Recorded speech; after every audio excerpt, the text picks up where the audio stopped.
Hey y'all, I am back to talk about Married at First Sight, episode 11. Before I start, don't forget to like, comment, and subscribe. It will help me greatly. So about last night's show, there's not really much to talk about. Same old, same old. Vincent, I do think that, they have a great relationship. I just think that his energy can shift like for the simplest things, and I don't know if I would be able to deal with that personally because walking on eggshells is just not something that you want to do, especially for a marriage. If you say I could have to walk on eggshells for 2 days, I could possibly do it, but there's no end of duration of that's known of, yeah, no, I wouldn't be able to do it. But I mean, like, I guess I would say it would get old really quickly, um, especially if I wasn't really doing anything to offend someone. But yes, them two, they'll be fine, possibly. I don't understand why Virginia doesn't want to move in with Eric. Did you not know that you were getting married and that was going to be something that you were possibly going to do, is move in with somebody with your three dogs and a cat? And the reason that she doesn't want to move in, that's not a good reason because of the animals and because it's not her place. Girl, hang some pictures on the wall of you, your friends, make yourself at home, because he's not going to be there a lot anyway.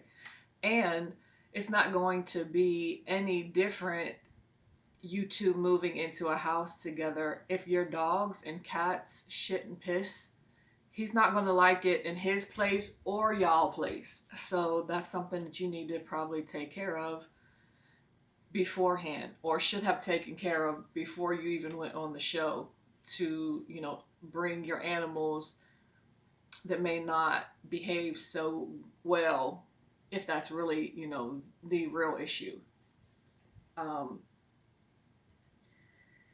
Haley and Jacob, I thought that the tarot card reader, being it somebody I guess that she knows, was going to, like, Jacob, bad, bad, bad, everything. You're just bad, period. Everything about you is not meeting her needs. And so when she did, give both of them the things that they need to work on to make a connection or make their marriage work, um, I guess I felt a little bit better about the situation. Not that I would go by, like, go by anything she said. I would have, never had it done, but it was just, okay, not so one sided. Um, I think that it's hard for the person who's kind of doing the rejection to understand the side of the person who is feeling rejected, because it's easy for her to say, like, I usually connect with everyone else, and it's very hard for me to connect with you, and for not to follow that up with, like, okay, it was your clothes, and now she went and got him some new shirts that still to me didn't look much different than things that he wears. Or if you're not, if you can't be specific about something that you don't like about the person, how can they help, change the situation, and to actually, just want them to basically leave it alone and let you yourself try to, grow your feelings for him? It's not possible, because that person is just sitting wondering, is today going to be the day? Am I going to finally do something that's going to make her like me or whatever? It's inconsiderate. And I mean, it's hard for her to understand his point of view, and it's hard for him to understand hers. And they need something better than the tarot card reading and Dr. Viviana. Well, no, I mean, I think that, like, the experts could help them, but it's, I just don't think that Haley is going to, there's nothing that he could do. I don't believe that there's anything that he could do that is going to make her physically attracted to him, or, just bring them closer emotionally. It's just not going to happen. If sex wasn't, a thing that brought them together, or even if she just said, like, I'm not emotionally attracted to him, but the sex is good, and just kept having sex with him, then maybe. But when there's nothing, that, just living together, you don't want to hug him, you don't want to kiss him, someone basically, not forced, but, made you sleep in the bed with him, you're giving him nothing. Chris.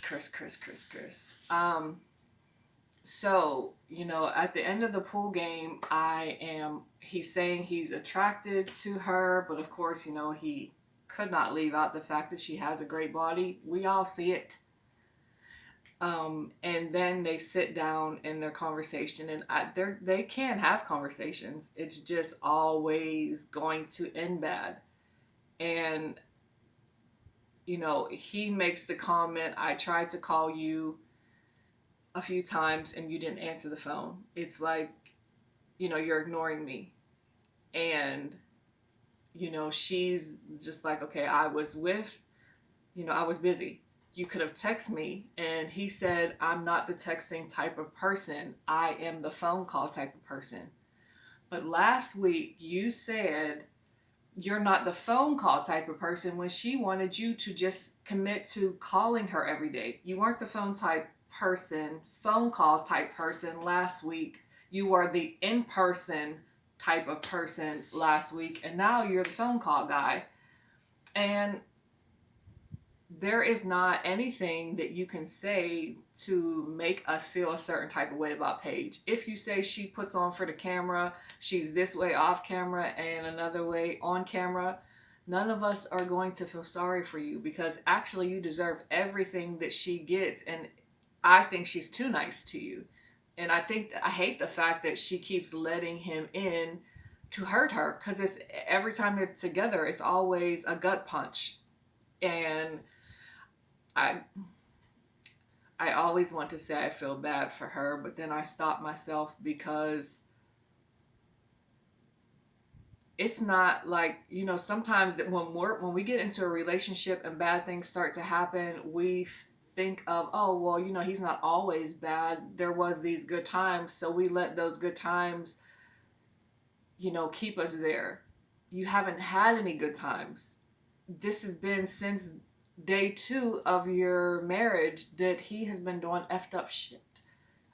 I'm trying not to cuss or out loud.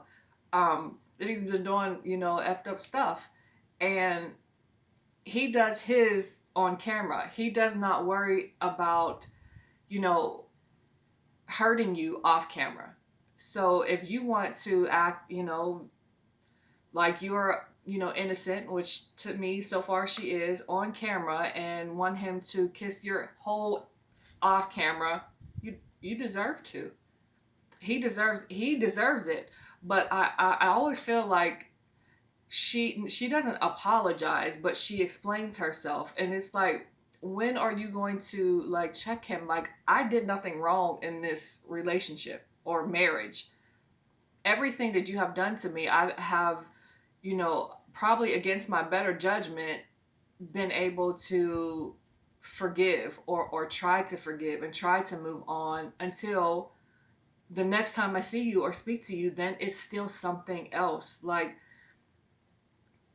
I don't know, he is able to, twist the situation to where, he's just not being fed emotionally. You don't deserve it. Like, you want you know what? Submissive is it, not the good, like the real type of submissive, the bad submissive, the stigma submissive that we all think of when we hear that word. Like, I do what I want to you. You say nothing. You be there for me when I want. When I don't want, I'll put you wherever. But he's just disgusting. And I don't know why I feel like I see him in that suit all the time, but I guess I know that I don't. But I just feel like, I don't know. maybe it's just because like Chris has a very odd shape to me. And like the fact that like he wears his pants so tight, like with a diaper butt, like I think that's what I think of it. Maybe like a diaper butt. He just looks so weird, and the tighter, like he can make his pants just a little looser because I don't know. Maybe it's just me. Maybe there's nothing wrong with what Chris wears. Maybe it's just his actions that have put such a very bad taste in my mouth. Well, anyway, there wasn't really much to talk about. I don't feel. So I will be back next week with another review of episode 12. Peace.